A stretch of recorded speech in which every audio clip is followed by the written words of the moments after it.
वैज्ञानिक तौर पर मतलब क्वांटिटेटिवली ठीक से नापा नहीं गया था।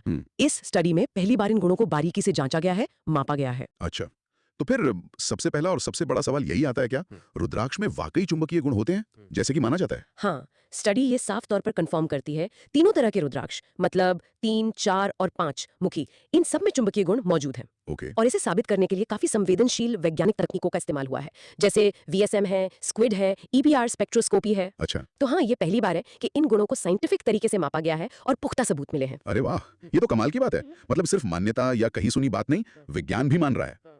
पर ये किस तरह का चुंबकत्व है? क्या ये वैसा ही है जैसे वो फ्रिज पर चिपकने वाला चुंबक होता है, उतना तेज? नहीं नहीं, उतना शक्तिशाली नहीं। हाँ। स्टडी बताती है कि ये कमजोर फेरोमैग्नेटिक व्यवहार दिखाते हैं, अच्छा। वीक फेरोमैग्नेटिज्म जिसे कहते हैं। अच्छा, कमजोर फेरोमैग्नेटिक। हाँ। इसका मतलब क्या हुआ आसान भाषा में? हाँ, इसे ऐसे समझ सकते हैं कि जब इन्हें किसी मैग्नेटिक फील्ड में रखा जाता है ना, तो ये खुद भी मैग्नेट बन जाते हैं और फील्ड हटाने के बाद भी थोड़ी देर तक इनमें वो मैग्नेटिज्म बना रहता है। एक तरह की चुंबकीय याददाश्त कह सकते हैं इसे।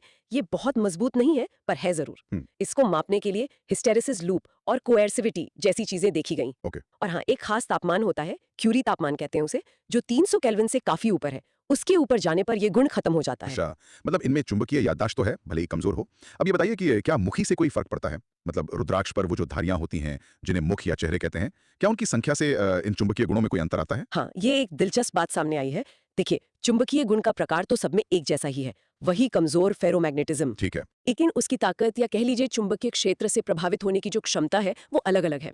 स्टडी के मुताबिक 4 मुखी रुद्राक्ष में ये क्षमता सबसे ज्यादा पाई गई। अरे, 4 मुखी में? हाँ, 4 मुखी में सबसे ज्यादा, उसके बाद 5 मुखी में और फिर 3 मुखी में। तो क्रम कुछ ऐसा है, 4 मुखी, 5 मुखी, 3 मुखी। अरे वाह, 4 मुखी सबसे ज्यादा चुंबकीय। ये थोड़ा चौंकाने वाला है क्योंकि आमतौर पर तो 5 मुखी। खैर, बहुत दिलचस्प। तो फिर इस चुंबकीय व्यवहार का कारण क्या है? ये गुण आता कहां से रुद्राक्ष में? इसका राज असल में रुद्राक्ष की अंदरूनी बनावट, उसकी संरचना में छुपा है।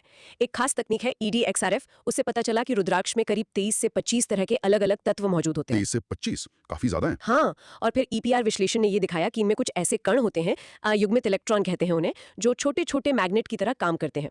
और ऐसा खासकर भारी धातुओं की वजह से होता है। अच्छा, भारी धातुएं जैसे माना जा रहा है कि आयरन यानी लोहा, मैंगनीज, निकल, मोलिब्डेनम जैसे कुछ खनिज जो रुद्राक्ष में प्राकृतिक रूप से मौजूद हैं, वो इस चुंबकीय गुण के लिए जिम्मेदार हो सकते हैं। इनके एटम्स में कुछ खास तरह के ऑर्बिटल्स होते हैं, D और F ऑर्बिटल, जो इसमें मदद करते हैं। हालांकि कौन सा तत्व कितना असर डाल रहा है, ये ठीक ठीक बताना भी थोड़ा मुश्किल है। समझ गया। तो मतलब ये मिनरल्स ही हैं जो इसे मैग्नेटिक बना रहे हैं। Yes. तो इन सब वैज्ञानिक बातों का आम इंसान के लिए क्या मतलब निकलता है? हमारे श्रोताओं के लिए इसमें क्या टेकअवे है? देखिए, सबसे पहली बात तो ये कि ये स्टडी उन पारंपरिक मान्यताओं को एक, आप कह सकते